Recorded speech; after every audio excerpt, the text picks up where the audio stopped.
To another video और आपका आज की वीडियो में। आज जो वीडियो हम लेकर आए उसका टाइटल है इजराइल मोस्ट डेयरिंग ऑपरेशन। तो चलिए देखते हैं इस वीडियो में, लेकिन इससे पहले इस वीडियो चैनल का ओरिजिनल लिंक आपको हमारी वीडियो के डिस्क्रिप्शन मिल जाएगा। सब्सक्राइब पे लाइक शेयर को फॉलो इनके चैनल को इसके अलावा लोग चैनल के इंस्टाग्राम लिंक भी हमारी वीडियो के डिस्क्रिप्शन मिल जाएगा। सब्सक्राइब पे लाइक शेयर को फॉलो करें। चलिए देख लेते हैं ये वीडियो। युगांडा के 11 मिग फाइटर्स जो खड़े थे उनको लाइन से उड़ा दिया।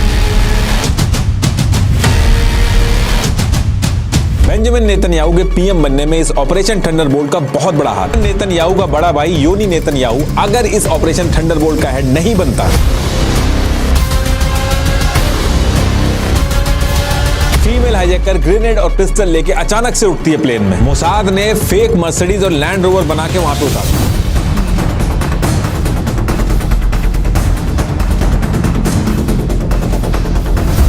को थोड़ा फुसलाया गया कि तुम्हें नोबेल पीस प्राइज दे दिया जाए। ये आदमी तो इंसानों का मांस खा रहा है।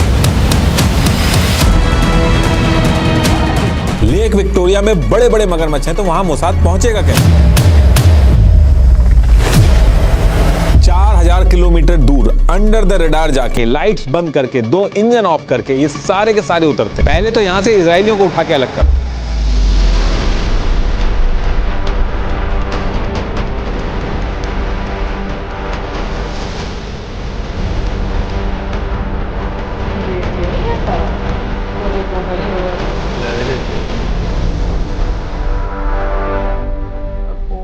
देखिए, इजराइल के तेल अवीव में ये जो बेन गुरियन इंटरनेशनल एयरपोर्ट है, इस एयरपोर्ट पे 27 जून 1976 को करीब 9 बजे मॉर्निंग में एयर फ्रांस फ्लाइट AF139 को पेरिस के लिए टेक ऑफ करना था। और ये डायरेक्ट रूट नहीं था, बीच में एथेंस ग्रीस में एक स्टॉप था जहां से कुछ और पैसेंजर्स को इस फ्लाइट में ऑन बोर्ड होना था। ये जो फ्लाइट थी, इस फ्लाइट में मल्टीपल कंट्रीज के 246 से ज्यादा पैसेंजर्स थे, लेकिन क्योंकि फ्लाइट इजराइल से थी तो मोस्टली जूस पैसेंजर्स थे इसमें। तो जब ये सारी ऑन बोर्डिंग वगैरह हो जाती है तो एज पर शेड्यूल 8:59 मॉर्निंग में ये फ्लाइट तेल अवीव से टेक ऑफ करती है। अब जब ये फ्लाइट टेक ऑफ करती है तो किसी भी पैसेंजर को बिल्कुल भी आइडिया नहीं था कि अगले ही कुछ घंटों में उनके साथ क्या होने वाला है। तो थोड़ी दूर चलने के बाद करीब 11:30 पे ये flight as per schedule Greece के एथेंस में अपना अगला स्टॉप लेती है। तो इधर ये फ्लाइट ग्रीस के अंदर लैंड होती है, वहीं दूसरी तरफ सेम एयरपोर्ट पे 4 लोग अपने केबिन बैग में गन्स और हैंड ग्रेनेड छुपा के एयरपोर्ट के सिक्योरिटी चेक से बच के अंदर घुसते हैं। उस टाइम पे एयरपोर्ट्स की जो सिक्योरिटी वगैरह रहती थी वो काफी ढीली रहती थी, तो इस एयरपोर्ट पे भी एक जगह पे मेटल डिटेक्टर काम नहीं कर रहा था, ऊपर से एक्सरे की स्क्रीन पे भी कोई स्कैनिंग नहीं कर रहा था। तो इसकी वजह से ये जो 4 लोग थे, जिनमें से एक फीमेल भी थी, इनको बंदूकें और हैंड ग्रेनेड छुपा के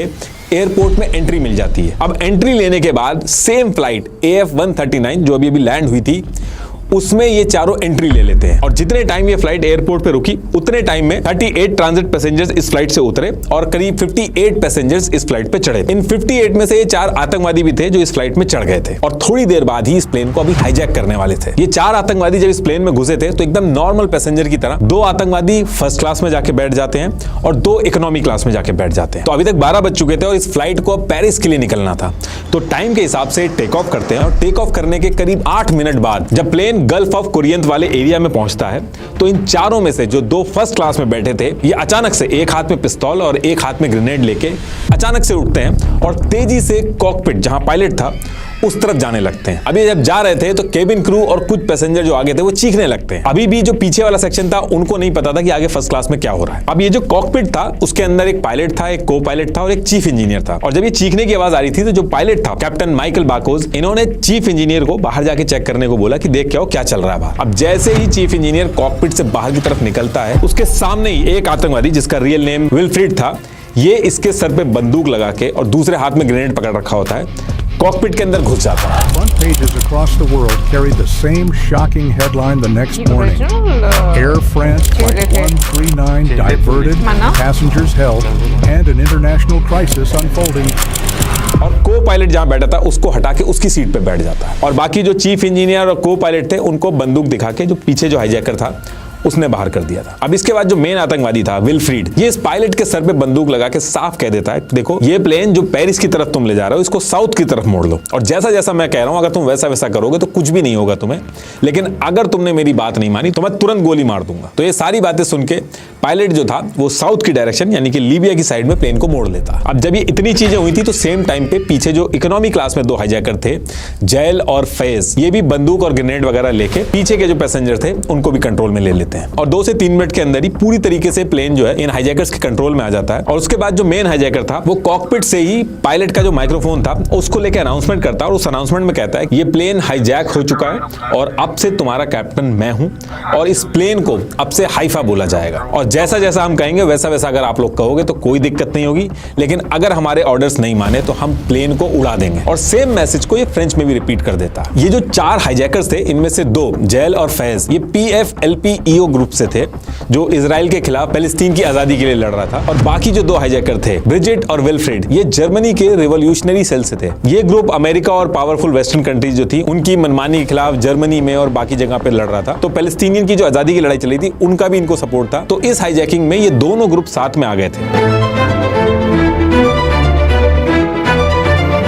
क्योंकि इन दोनों ग्रुप के जो लोग थे वो दुनिया की अलग अलग जेल में बंद थे, जिसमें सबसे ज्यादा इजराइल की जेल में बंद थे। तो उनको छुड़वाने के लिए ये 4 हाईजैकर्स ने इस प्लेन को हाईजैक किया था। अभी आगे अपनी सारी डिमांड्स भी रखेंगे, अभी आएगा आगे। अब इसके कुछ देर तक प्लेन एज इट इज चलता है और फिर 3 बजते हैं और 3 बजे ये प्लेन बेनगाजी लीबिया जो था उसके एयर स्पेस में पहुंच जाता है और एयर स्पेस में पहुंचने के बाद पायलट जो था वो लीबिया का जो ATC था उसको सारी सिचुएशन बताता है कि ऐसे ये प्लेन हाईजैक हो चुका है और प्लेन के अंदर तेल भी ज्यादा नहीं बचा है, लीबिया के अंदर लैंड करवाने के अलावा ज्यादा ऑप्शंस है नहीं वरना क्रैश भी हो सकता है। तो थोड़ी देर डिस्कशन के बाद इस प्लेन को बेनगाजी लीबिया में लैंड करने की परमिशन मिल जाती है। अब लैंड करने के बाद ये जो हाईजैकर्स थे ये ज्यादा डरते नहीं है, आराम से प्लेन से निकलते हैं, लीबिया के कुछ ऑफिसर्स आते हैं उनसे मिलते हैं और फिर प्लेन के अंदर जो पैसेंजर्स बैठे थे उनको कुछ खाने के लिए दिया जाता है। उनमें से एक हाईजैकर प्लेन में घुस के सारे पैसेंजर के पासपोर्ट और डॉक्यूमेंट लेके वीजा की जो स्टैंपिंग होती है वो करने लगता है। ये सारा प्रोसेस इस तरीके से हो रहा था जैसे कोई हाईजैकिंग हुई नहीं हो। 6 से 7 घंटे ये प्लेन लीबिया में रुकता है, रिफ्यूलिंग होती है और फिर उड़ जाता है। और जैसे ही प्लेन उड़ता है उसके थोड़ी देर बाद ही हाईजैकर पायलट को बता देता है कि युगांडा की तरफ साउथ में मोड़ लेना। और हाईजैकर जो एक नॉर्मल कैप्टन होता है जिस तरीके से अनाउंसमेंट करता है ठीक उसी तरीके से अनाउंसमेंट कर करके हर चीज बता भी रहा था। तो उसने अनाउंसमेंट करके ये भी बताया कि अब ये प्लेन जो है वो युगांडा के एंटेबे में लैंड करेगा। अब युगांडा का नाम सुन के जो पैसेंजर्स थे जो ऑलरेडी डरे हुए थे वो और डर जाते हैं, स्पेशली इजरायली पैसेंजर्स। देखिए किसी को समझ में नहीं आ रहा था कि आगे होने क्या वाला है और जब आगे का पता ना हो तो इंसान को सबसे ज्यादा डर लगता है क्योंकि अनसर्टेनिटी एकदम पावरलेस कर देती है। हम अपनी लाइफ में भी कोशिश करते हैं कि मिनिमम चीजें अनसर्टेन हो, लेकिन रियलिटी अलग है। अपने आसपास भी आपने देखा होगा कि किसी फैमिली के सोल अर्नर अगर अचानक से चले गए तो फैमिली को समझ में नहीं आता कि आगे क्या होगा। ऊपर से फाइनेंशियल क्राइसिस इस परेशानी को और बढ़ा देती है। ऐसे टाइम पे सिर्फ एक चीज फैमिली के काम आती है, प्योर टर्म इंश्योरेंस। बहुत लोग टर्म इंश्योरेंस के नाम पे ऐसे प्लान्स ले लेते हैं जो प्रोटेक्शन और इन्वेस्टमेंट दोनों को मिक्स करते हैं। इसमें प्रीमियम ज्यादा होता है, कवर कम मिलता है और इंश्योरेंस का असली पर्पस खत्म हो जाता है। देखिए लाइफ इंश्योरेंस का एक ही काम होता है, अगर आप नहीं हो तो आपकी फैमिली को एक सिक्योर फाइनेंशियल प्रोटेक्शन मिले। इसी अप्रोच के साथ Acko life insurance pure term plans offer करता है। ना यूलिप्स, ना एंडोवमेंट्स, ना कोई कंफ्यूजन। मैंने एको की ऐप पर अपनी बेसिक डिटेल्स जैसे कवरेज वगैरह डालकर चेक किया तो मुझे ये सरप्राइजिंगली अफोर्डेबल लगा for a cover of almost 1 crore और प्रोसेस भी काफी ट्रांसपेरेंट और सिंपल है। तो क्लैरिटी से डिसीजन लीजिए with echo term insurance, link is in the description. अब कहानी पे वापस आते हैं तो प्लेन युगांडा में लैंड करने वाला था। एक्चुअली उस टाइम पे युगांडा का जो प्रेसिडेंट था ईदी अमीन, ये बहुत ज्यादा न्यूज में रहता था दुनिया भर में। इसके बारे में था कि बहुत ही फ्लैम्बॉयंट है, अनप्रेडिक्टेबल है, रूल्स फॉलो नहीं करता है। Time to time conspiracy theory भी चलती थी कि इंसान खाता है और इसने पावर में आने के बाद जो इसके ऑपोजिशन थे कई हजार ऑपोजिशन मरवा दिए थे और इजराइल से सारे रिश्ते तोड़ दिए थे और एंटी इजराइल स्टांस रखा था इसने। तो इस वजह से इजरायली पैसेंजर्स और डर गए थे कि पता नहीं युगांडा में प्लेन लैंड होने के बाद हाईजैकर्स के साथ मिलकर ईदी अमीन क्या करेगा। तो थोड़ी देर बाद ही ये जो प्लेन था ये युगांडा के एयर स्पेस में पहुंच जाता है। अब युगांडा के एयर स्पेस में पहुंचने के बाद जो इनका ATC था वो ज्यादा ऑब्जेक्शन नहीं करता है, आसानी से लैंड करने देता है, जिसके लिए ईदी अमीन के ऊपर क्वेश्चन भी उठता है कि ये इनके साथ ही मिला हुआ था। इसको पहले से ही पता है कि ये प्लेन हाईजैक होकर यहाँ पे आने वाला है। और ये जो टाइम था इस टाइम तक इजराइल के अंदर सारी चीजें पता चल चुकी थी कि इजराइल का जो प्लेन है वो हाईजैक होके युगांडा में लैंड कर रहा है। तो इन्होंने अपनी प्रिपरेशन वगैरह स्टार्ट कर दी थी। बैक टू बैक मीटिंग करके लोग प्लान बना रहे थे इजराइल के अंदर। अब 29 जून 1976 को 3:15 पे युगांडा के एंटेबे में प्लेन लैंड करता है। और जब ये प्लेन लैंड कर रहा था तो इस एयरपोर्ट के चारों तरफ युगांडा की आर्मी खड़ी हुई थी, उसने घेर रखा था,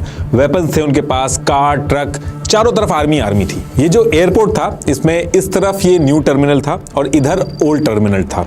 जो न्यू टर्मिनल था उसके बनने के बाद ये जो ओल्ड टर्मिनल था इसका यूज कम हो रहा था। ओल्ड टर्मिनल वाला जो एरिया है बहुत इंपॉर्टेंट है, यहीं पे सारी चीजें होनी है। अब युगांडा के एंटेबे में प्लेन लैंड होने के बाद हाईजैकर ये जो ओल्ड टर्मिनल वाला एरिया था इसके अंदर जाते हैं, युगांडा के ऑफिसर से बात करते हैं और हैरानी की बात यहाँ पे ये थी कि 3 और PFLP के आतंकवादी इनको ज्वाइन कर लेते हैं। तो ये जो 4 हाईजैकर्स थे, अब टोटल 7 हाईजैकर हो चुके थे। अब ये 3 यहाँ कैसे पहुंचे, इनको रोका क्यों नहीं गया, ये अभी किसी को नहीं पता। अब इसके थोड़ी देर बाद ये लोग सारे पैसेंजर्स को प्लेन से लाइन बना के उतारते हैं और ओल्ड टर्मिनल की तरफ ले जाते हैं। और जब ये सारे पैसेंजर्स जा रहे थे तो दोनों तरफ युगांडा की आर्मी और हाईजैकर्स गार्ड कर रहे थे और उसके बीच में से सारे पैसेंजर्स ओल्ड टर्मिनल की तरफ जा रहे थे। और ओल्ड टर्मिनल के अंदर एक वेटिंग हॉल था, वहां पे इन सारे पैसेंजर्स को पहुंचा दिया जाता है। और ऐसा नहीं है कि हॉल में पहुंचने के बाद हाईजैकर्स इन पैसेंजर्स को संभाल रहे थे।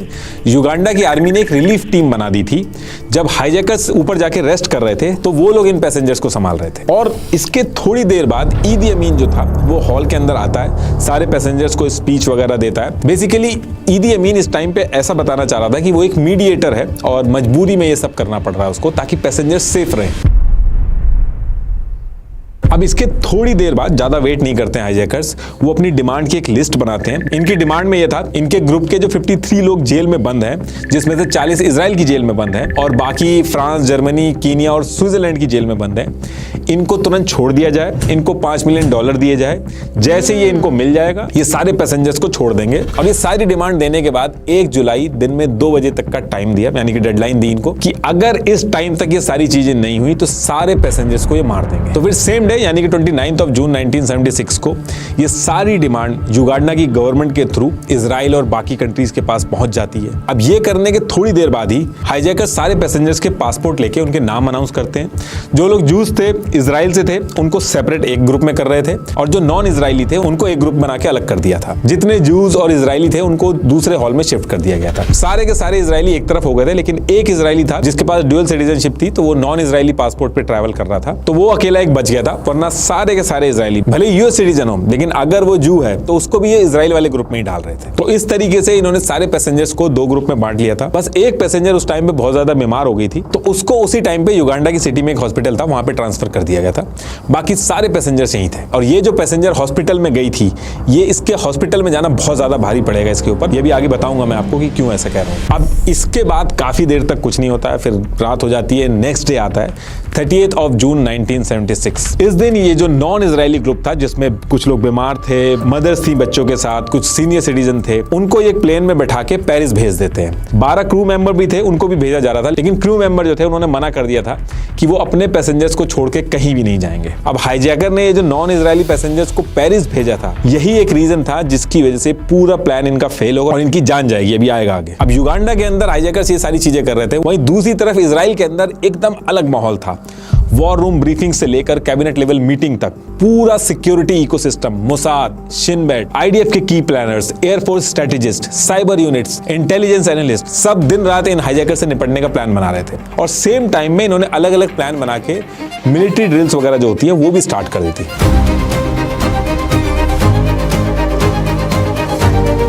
किसी भी टाइम पे इमीडिएट रिस्पांस करना पड़ जाए तो एक इमरजेंसी कमेटी बना रखी थी। इसके साथ साथ एक फास्ट इंटेलिजेंस टीम सेटअप करी थी। इस टीम का बस एक ही काम था कि जिस लोकेशन पे हॉस्टेजेस हैं, हाईजैकर्स हैं, उसकी एक एक डिटेल, एंट्री कहां से है, एग्जिट कहां से है, हाईजैकर्स कितने हैं, उनके हाथ में वेपन कौन सा है, एक एक डिटेल ये लोग इकट्ठा कर रहे थे। और पैरेलली एक नई ब्रेनस्टॉर्म टीम जो थी उसको भी सेटअप किया गया था, ताकि इन डिटेल्स को लेके ऑपरेशन के लिए मल्टीपल प्लान्स रेडी किए जा सके। तो इसी टीम के अंदर से हाईजैकर्स ने जो नॉन इजरायली पैसेंजर्स को पेरिस छोड़ दिया था, एक टीम सीधे पेरिस पहुंच जाती है और इन छोड़े हुए नॉन इजरायली पैसेंजर से इंटेरोगेशन स्टार्ट कर देती है। इन्होंने हर एक चीज की एक डिटेल्ड रिपोर्ट बनाई, कितने हाईजैकर्स हैं, क्या बात करते हैं, किस लैंग्वेज में बात करते हैं, युगांडा आर्मी किस जगह पे खड़ी थी, एग्जिट कहां से हुई, कौन कहां पे जाके रेस्ट कर रहा था, हर एक चीज इकट्ठी करके इन्होंने डिटेल बना ली थी। इससे बहुत ज्यादा फायदा हुआ था इजराइल को प्लान बनाने में। इस टाइम पे इजराइल ने मिलिट्री और डिप्लोमेटिक दोनों चैनल्स ऑन कर दिए थे। पहली प्रेफरेंस इजराइल की ये थी कि बैक चैनल से इसका कुछ सोल्यूशन निकाल लिया जाए, मिलिट्री ऑपरेशन की जरूरत ना पड़े। इन्होंने बैक चैनल से यूएस को अप्रोच किया। यूएस ने इजिप्ट के प्रेसिडेंट, अफ्रीकन लीडर से बात करके ट्राई किया, प्रेशर बनाने की कोशिश की कि बिना किसी ऑपरेशन के हॉस्टेजेस जो थे उनको छुड़वाया जा सके। इनफैक्ट ये लोग पैलेस्टीनियन इंडियन लीडरशिप के पास भी गए, पीएलओ के चेयरमैन यासिर अराफात, इनको भी रीच आउट किया। इनफैक्ट यासिर अराफात ने हाईजैकर से बात करने की भी कोशिश की, लेकिन हाईजैकर्स ने यासिर से बात करने के लिए साफ मना कर दिया। एक बहुत टाइम पहले इजरायली ऑफिसर था जो कि रिटायर हो गया था, बरूच बुर्का। इसके बारे में यह था कि इसकी ईदी अमीन से बात होती थी और पुरानी दोस्ती भी थी। इजरायली गवर्नमेंट ने इसको बुलवाया, इसको बुला के ईदी अमीन से फोन पे नेगोशिएशन स्टार्ट करवाई। बरूच ने ईदी अमीन से फोन पे बात करके बहुत ज्यादा समझाया। बरूच ने बताया कि ये बहुत बड़ा मौका है तुम्हारे लिए, अगर तुमने कैसे भी करके इन पैसेंजर्स को छुड़वा दिया तो तुम दुनिया में हीरो बन जाओगे। इनफैक्ट ये भी लालच दिया गया कि नोबेल पीस प्राइज भी दिलवाया जाए, लेकिन ईदी अमीन माना नहीं। ईदी अमीन ने साफ एक ही चीज रिपीट की कि उसके हाथ में कुछ नहीं, वो ज्यादा कुछ कर नहीं सकता। जो चीजें ये लोग मांग रहे हैं, जो इनकी डिमांड है, उसको पूरी कर दो, वरना सच में सारे पैसेंजर्स को मार देंगे। अब जो इजराइल की जो लीडरशिप थी, उनके ऊपर घंटे बाय घंटे प्रेशर बहुत ज्यादा बढ़ता चला जा रहा था। मिलिट्री प्रिपरेशन और डिप्लोमेटिक चैनल के थ्रू सारी चीजें चल तो रही थी, लेकिन इजराइल के अंदर जो पैसेंजर्स के फैमिली वाले थे, ये भीड़ इकट्ठी कर करके इजराइल के ऑफिसेज में घुस रहे थे, हल्ला कर रहे थे। कई जगह पे तोड़फोड़ भी हुई, भीड़ इकट्ठी हुई। गवर्नमेंट की जो बिल्डिंग्स थी उनमें घुस गए थे। जितने फैमिली मेंबर थे इजराइल की न्यूज में बैक टू बैक आ रहे थे। इजराइल के प्राइम मिनिस्टर के ऊपर बहुत ज्यादा प्रेशर था कि अगर एक भी इजरायली पैसेंजर कुछ हो गया तो जनता माफ नहीं करेगी, तुम दोबारा कभी पावर में नहीं आओगे, इलेक्शन कभी जीत नहीं पाओगे। तो इन सारी चीजों से निपटने के लिए जो इजरायली प्राइम मिनिस्टर थे यित्ज़हाक रबीन, इन्होंने एक मीटिंग ली और साफ कह दिया कि ये जो हाईजैकर्स की डिमांड है फिलहाल के लिए मान लेते हैं, क्योंकि एनिमी कंट्री के अंदर है, हम कोई भी मिलिट्री एक्शन या स्ट्राइक करेंगे तो दिक्कत होगी। ऊपर से ईदी अमीन जो है ये डबल गेम खेल रहा है, कुछ भी हम करेंगे तो ईदी अमीन वो अपनी कंट्री पे हाईजैकर्स की मदद करेगा और हम अपने इजरायली सिटीजन की जान रिस्क पे नहीं डाल सकते इन प्रिजनर्स की वजह से।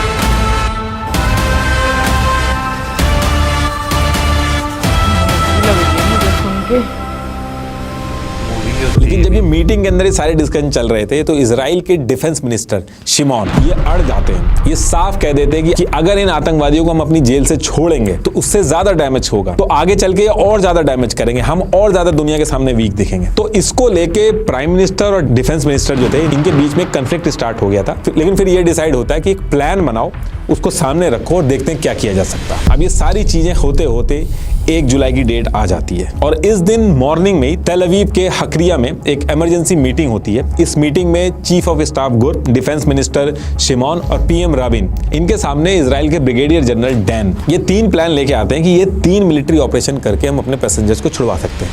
पहला ये था कि एंटेबे एयरपोर्ट के पास एक लेक विक्टोरिया थी, वहां पे इजराइल के जो नेवल कमांडो हैं वो बोट से जाएंगे, फिर आगे जाके एयरपोर्ट के ओल्ड टर्मिनल में घुस के हाईजैकर्स को मार देंगे और फिर सरेंडर कर देंगे युगांडा को। दूसरा ये था कि पैराशूट से पैरा कमांडो ड्रॉप किए जाए, वो वहां पे उतरे, अंदर जाएं और हाईजैकर्स को मार दें। और तीसरा ये था कि एक सिविल प्लेन के अंदर, जो बगल वाला एयरपोर्ट था, सिविल प्लेन के अंदर सारे लोग जाएं, रूल फॉलो करें और उस प्लेन के अंदर सारे इजरायली कमांडो हो, छुप के जाएं वो और सारे हाईजैकर्स को मार के अपने हॉस्टेजेस छुड़ा लें। लेकिन जैसे ही प्रेजेंटेशन खत्म होती है, तीनों प्लान हायर अथॉरिटी रिजेक्ट कर देती है, क्योंकि इन तीनों प्लेन में दिक्कत ये थी कि घुसने की प्लानिंग जो थी वो बहुत अच्छी थी, लेकिन हाईजैकर्स को मारने के बाद वापस आने की जो एग्जिट स्ट्रेटेजी थी वो सारे ऑप्शन अनरिलायबल थे। जैसे लेक विक्टोरिया में क्रोकोडाइल्स बहुत थे, उसका मेंशन नहीं था। ऊपर से इन तीनों प्लान में जो एग्जिट प्लान था वो डिपेंड करता था ईदी अमीन के ऊपर। इन तीनों प्लान में ये अज्यूम किया गया था कि ईदी अमीन जो है वो जब ये हाईजैकर्स को मार देंगे तो इनका सपोर्ट करेगा। ईदी अमीन को लेके इन लोगों को डाउट था कि ये खुद मिला हुआ है, तो बाद में वो क्या करेगा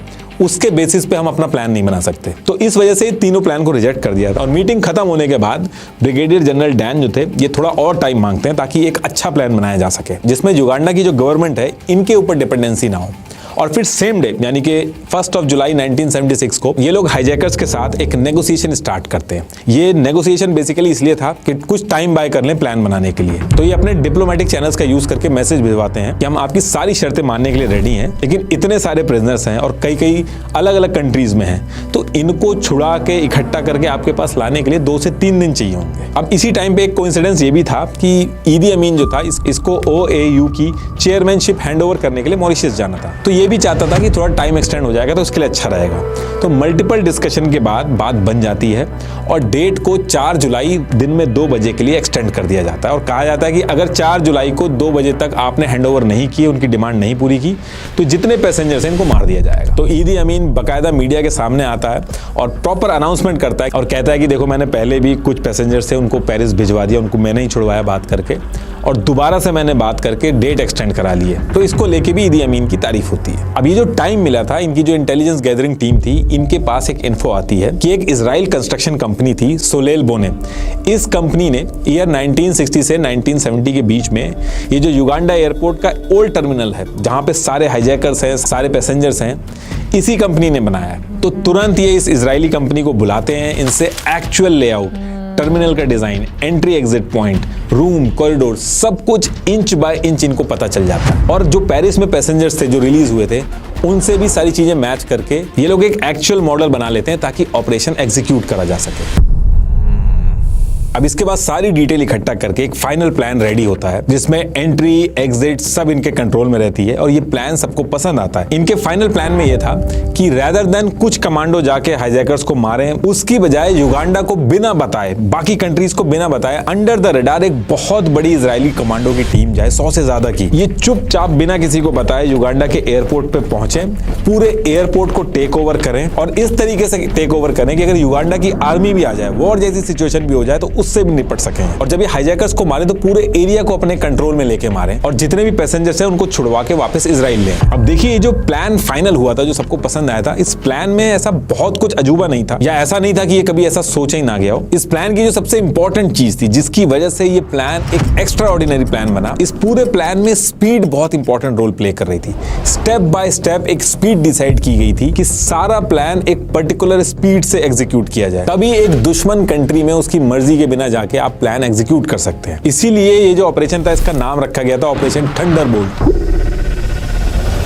ये बिजली की तेज रफ्तार की तरह इसको करना होगा, तभी इसमें सक्सेस मिलेगी। तो 3 जुलाई 1976 को शाम को 6:30 बजे इस प्लान को एग्जीक्यूट करने का अप्रूवल मिल जाता है इजराइल की गवर्नमेंट से। प्रिपरेशन ऑलरेडी चल रही थी सारे मॉडल्स पे और 3 जुलाई को ही फिक्स हो जाता है कि आज की रात ही, करीब रात में 11 बजे ये प्लान एग्जीक्यूट होगा, क्योंकि दिन में करेंगे तो पकड़े जाने का डर होगा और अगले दिन ही डेडलाइन थी। तो इस वजह से रात को 11 बजे इस प्लान को एग्जीक्यूट करना फिक्स कर दिया जाता। तो एक तरफ हाईजैकर्स अपना आराम से खुश थे कि इजरायली गवर्नमेंट मान गई है, अब कुछ ही घंटे बचे हैं कि अगले दिन 2 बजे इनके ग्रुप के जो लोग हैं वो इनको मिल जाएंगे। लेकिन वहीं दूसरी तरफ इजराइल के जो कमांडो थे, वो कुछ ही घंटे में प्लेन लेके निकलने वाले थे युगांडा के अंदर हाईजैकर्स को मारने के लिए।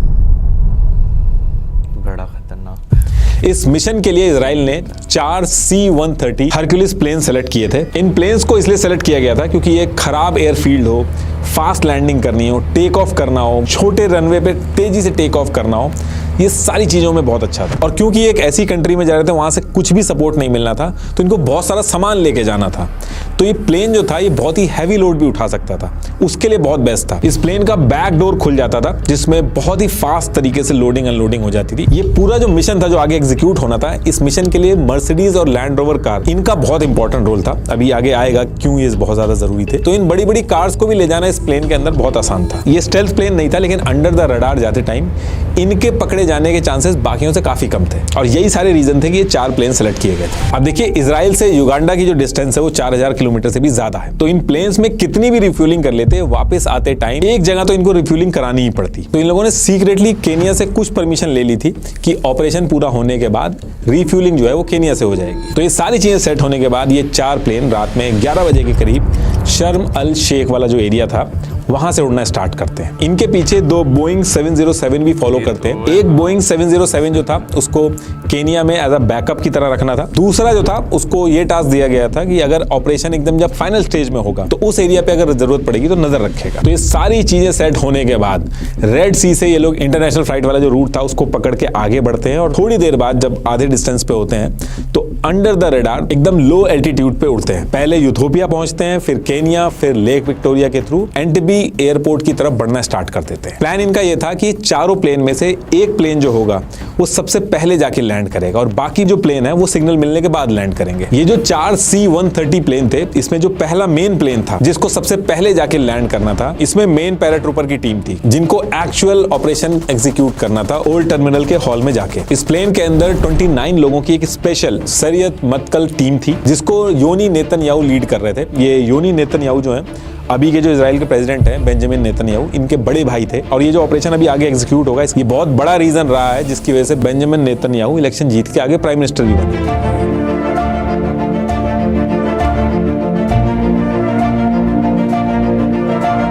ऐसा मैं क्यों कह रहा हूँ ये भी अभी आगे आपको पता चलेगा। तो जो पहला C-130 प्लेन था, इसमें तो मेन टीम थी। दूसरा जो प्लेन था, इस प्लेन में क्विक रिएक्शन टीम थी। इस प्लेन के अंदर जो टीम थी उसको निकल के न्यू टर्मिनल वाले एरिया को सिक्योर करना था। इन केस युगांडा की आर्मी रिटेलिएट करे तो उससे निपटना था। और जब बाकी की टीम पैसेंजर्स को बाहर लेके आ रही होंगी तो उनके लिए एक सेफ रूट भी रेडी करना था। तीसरा प्लेन जो था उसके अंदर रिजर्व पैराट्रूपर्स थे। इनका काम था कि प्लेन से निकल के जो युगांडा एयरफोर्स के जितने भी मिक्स प्लेन खड़े थे उनको डिस्ट्रॉय करना। ऐसा इसलिए डिसाइड किया था इन्होंने ताकि इन केस जब ये चारों प्लेन सारे पैसेंजर्स को लेके आ रहे हों तो अगर युगांडा की एयरफोर्स कुछ इन पे हमला भी करना चाहे तो ना कर पाए। चौथा जो प्लेन था इसमें इवैक्यूएशन और मेडिकल सपोर्ट की टीम थी और इसके साथ साथ 10 लोगों की प्लेन रिफ्यूलिंग टीम भी बना के इन्होंने बैकअप में रख दी थी। इनके पास पोर्टेबल फ्यूल पंप वगैरह थे। ये इसलिए था कि इन केस अगर केनिया में रिफ्यूलिंग वाले ऑप्शन को लेके कोई दिक्कत हो जाए तो इन लोगों ने पहले से ही पता कर रखा था कि एंटेबे एयरपोर्ट पे फ्यूल वाला एरिया किधर है, तो उस इमरजेंसी वाले केस में ये खुद से ही पंप करके अपने प्लेन में रिफ्यूलिंग कर लेंगे। तो अब यहाँ से जो पहला प्लेन था वो युगांडा एंटेबे एयरपोर्ट के एकदम पास पहुंचने वाला था।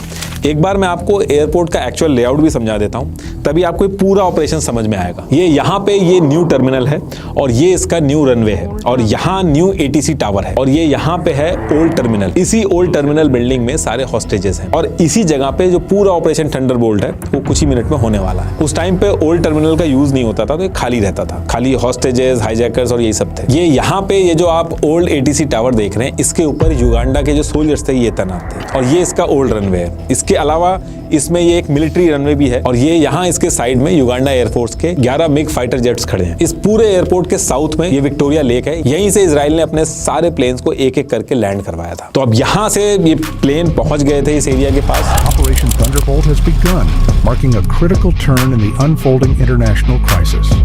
Reports indicate that Israeli forces have launched a coordinated late-night mission at Entebbe Airport. अब ऑपरेशन एग्जीक्यूट होना था। सबसे पहले C-130 जो पहला मेन प्लेन था जिसमें सारे कमांडो थे, ये एयरपोर्ट के पास पहुंचता है, अपनी लाइट बंद करता है, उसके साथ साथ 4 में से 2 इंजन बंद करता है ताकि नॉइस कम हो और फिर एक प्लान्ड पॉइंट पे धीरे धीरे करके लैंड करना स्टार्ट करता है। लैंड करते टाइम डोर हवा में खोल दिए जाते हैं ताकि अनलोडिंग फास्ट हो और फिर लैंड होने के बाद ये एक बैटरी लाइट से सिग्नल बना देते हैं ताकि बाकी 3 प्लेन्स भी लाइट कोड के हिसाब से लैंड करें और आगे लड़ाई के टाइम पे युगांडा फोर्सेस अगर घेरने के लिए रनवे की लाइट ऑफ कर दें या कंफ्यूज करने के लिए ऐसा कुछ करें तो इनको दिक्कत ना आए। अब इसके बाद ये प्लेन यहाँ घूम के ओल्ड रनवे के पास आकर खड़ा हो जाता है और इसमें से पहले ब्लैक मर्सिडीज और 2 लैंड रोवर निकलती हैं। अब यहाँ से इनका प्लान ये था कि ये सारे कमांडो ईदी अमीन जिस कार के साथ एयरपोर्ट पे आता था अपना कॉन्वॉय बना के, सेम उसी की तरह ये लोग एक फेक कॉन्वॉय बनाएंगे जिसमें एग्जैक्टली वही सारी गाड़ियां होंगी, वही सारे नंबर प्लेट होंगे, जैसे फ्लैग होते हैं वही होंगे और इसी फेक कॉन्वॉय में ये सारे कमांडो बैठेंगे। ये इजरायली कमांडो ने फेक नंबर, फेक फ्लैग सब कुछ एज इट इज लगा रखा था जो ईदी अमीन के कॉन्वॉय से एक्चुअल मैच करता था। तो पूरा कॉन्वॉय बना के योनी नेतन्याहू और उनकी कोर टीम 29 कमांडो और 52 पैराट्रूपर इसमें बैठ जाते हैं और 30 सेकंड से 2 मिनट के अंदर ये सारी चीजें कंप्लीट कर लेते हैं और फिर ये फेक कॉन्वॉय बना के ओल्ड टर्मिनल की तरफ मूव करने लगते हैं। और जब ये धीरे धीरे आगे बढ़ रहे थे तो सेम टाइम पे बचे हुए 3 प्लेन जो थे इजराइल के वो भी रनवे पे एक एक करके लैंड कर रहे थे और इनमें से जो टीमें थी वो निकल के अलग अलग एरिया सिक्योर कर रही थी। जैसे एक न्यू टर्मिनल वाला एरिया था उसको सिक्योर किया, दूसरी टीम ने न्यू कंट्रोल टावर जो था उसको कंट्रोल किया। तो इस टाइम पे योनी नेतन्याहू ने जो फेक कॉन्वॉय बनाया था उसको 40 किलोमीटर पर आवर की स्पीड पे ही चल रहे थे, एग्जैक्टली जो ईदी अमीन जिस स्पीड से चलता था ताकि किसी को शक ना हो। लेकिन यहाँ पे एक बहुत बड़ी दिक्कत आ जाती है। ईदी अमीन हमेशा एक ब्लैक कलर की मर्सिडीज में आता था तो इन्होंने भी अपने फेक कॉन्वॉय में एग्जैक्ट ब्लैक कलर की मर्सिडीज रखी थी सेम नंबर प्लेट के साथ। लेकिन 2 से 3 दिन पहले ईदी अमीन ने एक व्हाइट मर्सिडीज खरीद ली थी और 2 दिन से वो उसी मर्सिडीज में आ रहा था अपने कॉन्वॉय में। अब ये जो इंटेल था वो इजरायली कमांडो के पास नहीं था तो ये लोग अपना फेक कॉन्वॉय बना के ओल्ड टर्मिनल से जब 300 मीटर की दूरी पर थे तो 2 युगांडा के जो सिक्योरिटी गार्ड थे उनको डाउट होता है कि 2 दिन से व्हाइट मर्सिडीज में ईदी अमीन आ रहा था तो आज ये ब्लैक मर्सिडीज कैसे आ गई और वो भी रात में क्यों आई है। तो ये दोनों क्या करते हैं, इस कॉन्वॉय को रोक देते हैं। अब इजरायली कमांडो जो थे इनको साफ इंस्ट्रक्शन दिए गए थे कि इस पूरे प्लान में युगांडा की जो आर्मी ऑफिसर्स हैं उनको मारना नहीं है, बिल्कुल अवॉइड करना है वरना वॉर जैसी सिचुएशन हो सकती है। लेकिन जैसे ये सिक्योरिटी गार्ड रोकते हैं, ब्लैक मर्सिडीज जो थी उसमें पीछे वाली विंडो खुलती है और एक इजरायली कमांडो विंडो नीचे करके साइलेंस्ड गन से उसको मार देता है। लेकिन पीछे वाली जो रेंज रोवर थी इसके अंदर जो इजरायली कमांडो खड़ा था वो अनसप्रेस्ड फायर कर देता है, यानी कि बिना साइलेंसर वाली फायरिंग कर देता है दूसरे गार्ड पे। तो इसकी वजह से बहुत तेज आवाज होती है पूरे रनवे पे। तो इजरायली कमांडो जो थे वो भी डर जाते हैं कि अंदर जो हाईजैकर्स हैं, युगांडा की जो फोर्सेस हैं, ये अलर्ट हो जाएंगी। तो जैसे ही ये लोग इन दोनों को मारते हैं ये पूरा जो कॉन्वॉय था उसमें सारी कार्स को वहीं छोड़ते हैं और मल्टीपल कमांडो के ग्रुप्स बना बना के ओल्ड टर्मिनल की तरफ बहुत तेजी से दौड़ के पहुंचने लगते हैं। 300 मीटर दूरी पर था तो जल्दी पहुंच जाता। अब जैसे ये पहुंचते हैं तो ओल्ड एटीसी टावर के ऊपर जो युगांडा आर्मी थी वो इनके ऊपर घुसते टाइम फायरिंग स्टार्ट कर देती है। 2 टीम इनको जवाब देती है, इनसे निपटती है और इसी बीच में एक टीम रुकती नहीं है, जो यूनी नेतन्याहू वाली थी वो आगे ओल्ड टर्मिनल वाला जो मेन हॉल था वहां की तरफ घुसने की कोशिश करती है। स्पीड जो थी वो इस मिशन की सबसे इंपॉर्टेंट चीज थी, उसको ही ब्रेक नहीं करते। और जब ये यूनी नेतन्याहू घुस रहे थे तो पीछे से युगांडा के एक ऑफिसर ने गोली चलाई थी तो वो इनको लग जाती है, तो इनकी जान वहीं पे चली जाती है। लेकिन कोई रुकता नहीं है। ऑपरेशन की शुरुआत होते ही मेन लीडर की डेथ हो जाती है, लेकिन ये लोग रुकते नहीं, डायरेक्ट अंदर घुसने की कोशिश करते हैं। जैसे ही अंदर घुस रहे थे एक हाईजैकर बाहर की तरफ आता है, उसको ये वहीं पे मार देते हैं। अंदर ये घुसते हैं तो पैसेंजर्स तो रहते हैं लेकिन 2 हाईजैकर्स भी रहते हैं, उनकी तरफ से फायरिंग होने लगती है तो ये उनको भी मार देते हैं। इनको मारने के बाद इजरायली कमांडो मेगाफोन पे इंग्लिश और हिब्रू दोनों लैंग्वेज में चिल्लाते हैं स्टे डाउन, लेकिन इन सब के बाद भी एक पैसेंजर था वो खड़ा हो जाता है, तो इसको हाईजैकर समझ के इजरायली कमांडो जो है गलती से मार देते हैं।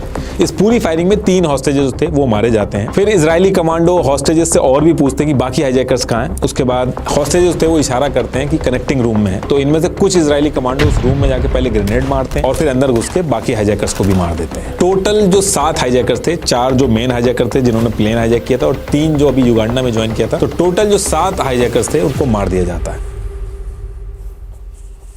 इसके बाद ये लोग फर्स्ट फ्लोर पे जाते हैं, उसके बाद नीचे चेक करते हैं और फिर जैसे ये पूरा एरिया क्लियर कर लेते हैं, पैसेंजर इनके कंट्रोल में आते हैं, तो अपनी इंटरनल टीम को रेडियो के थ्रू मैसेज भेज देते हैं कि सारे हॉस्टेजेस को लेके बाहर निकल रहे हैं। टोटल 106 हॉस्टेजेस में से 3 क्रॉस फायरिंग में मारे गए थे। एक हॉस्टेज डोरा बलोच जो थी वो बीमार थी, तो वो युगांडा की सिटी हॉस्पिटल में थी, तो एक वो रह जाती है। बाकी 102 हॉस्टेजेस लेके इजरायली कमांडो धीरे धीरे करके बाहर निकलना चालू करते हैं। तो बाहर भी काफी फायरिंग ऑलरेडी चल रही थी। जो ओल्ड एटीएस टावर था वहां जो युगांडा के आर्मी वाले थे उनको इन्होंने मार दिया था। ये उस टावर की ओरिजिनल इमेज है जहां से फायरिंग हो रही थी। इसमें आपको गोलियों के निशान भी दिखेंगे। अब इसके बाद ये लोग गार्ड बनाते हैं। सारे जो पैसेंजर्स थे उनको धीरे धीरे करके प्लेन में बैठा लिया जाता है और फिर ये इस वाले रनवे से आगे जाते हैं जहां युगांडा के मिक्स खड़े थे और इजरायली कमांडो जितने भी प्लेन्स खड़े थे युगांडा एयरफोर्स के, इस सब को डिस्ट्रॉय कर देते हैं। और इसके बाद ये चारों प्लेन सारे हॉस्टेजेस और यूनी नेतन्याहू की बॉडी को लेकर वहां से निकल जाते हैं। टोटल 53 मिनट में ये लोग उस एयरपोर्ट पे थे। 30 मिनट टोटल असॉल्ट चला, 7 के 7 हाईजैकर्स मारे गए, 45 युगांडा आर्मी के लोग मार दिए जहां इनको मना किया गया था कि एक को भी मत मारना। और फिर ये चारों प्लेन टेक ऑफ करके केनिया में लैंड करते हैं, वहां रिफ्यूलिंग होती है और फिर वापस ये लोग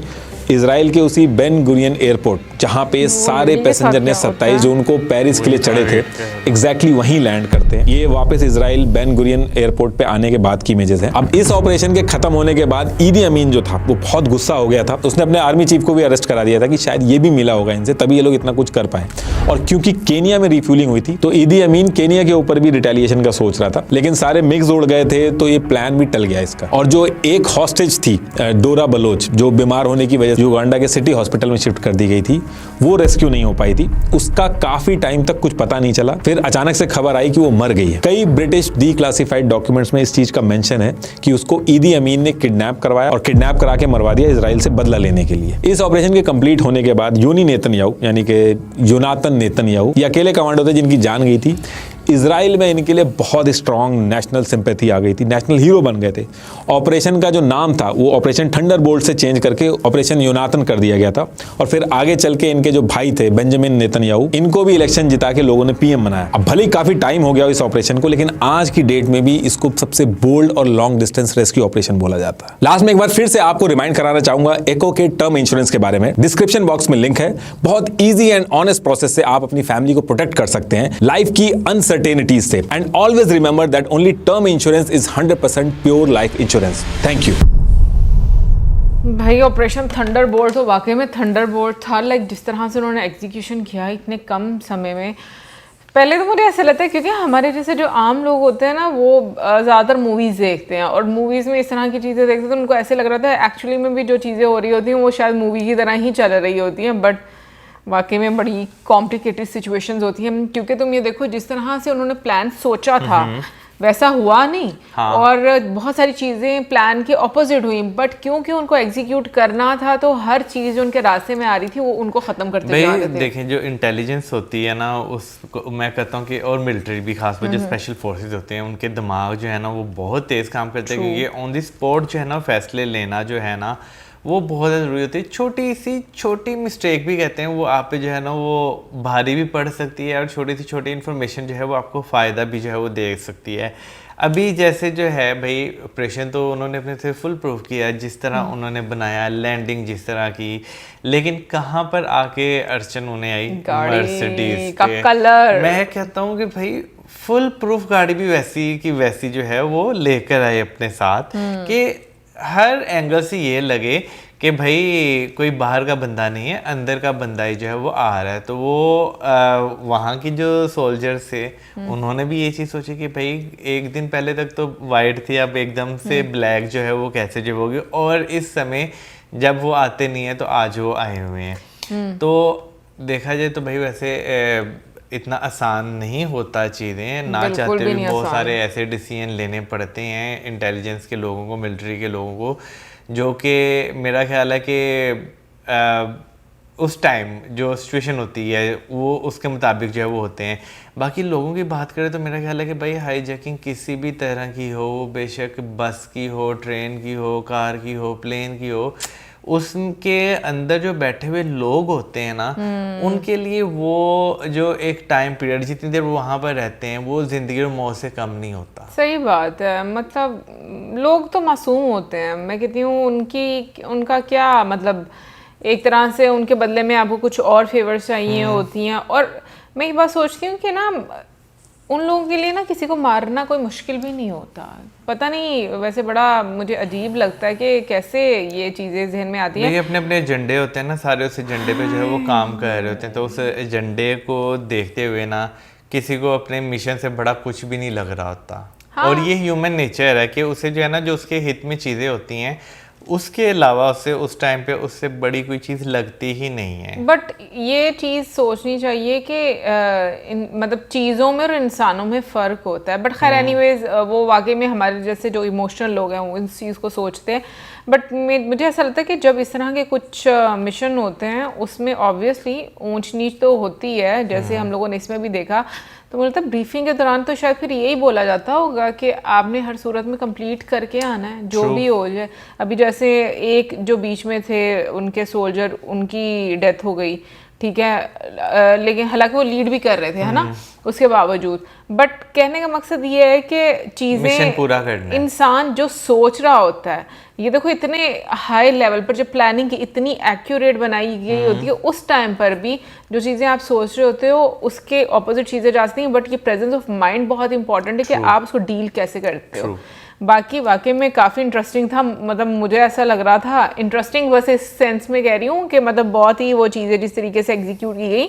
अदरवाइज वाकई में कोई भी प्लेन या कोई भी चीज़ जो हाईजैक हो जाती है, भाई ये उन लोगों को पता होता है, सारी ज़िंदगी का ट्रॉमा उन लोगों के लिए रह जाता है, जितने भी घंटे वो वहाँ पर गुजारते हैं। कमेंट सेक्शन में आप ज़रूर बताइए क्या आपको इस ऑपरेशन के बारे में पता था, क्योंकि मुझे तो बिल्कुल नहीं आइडिया था। मौजम तुझे पता था? मौजम को भी नहीं पता था। सो कमेंट सेक्शन में ज़रूर बताइएगा, और ये भी ज़रूर बताइएगा कि दुनिया का सबसे ज़्यादा फेमस ऑपरेशन कौन सा है। और इसके साथ ही हमें इजाज़त, हमारी वीडियो को चैनल करें,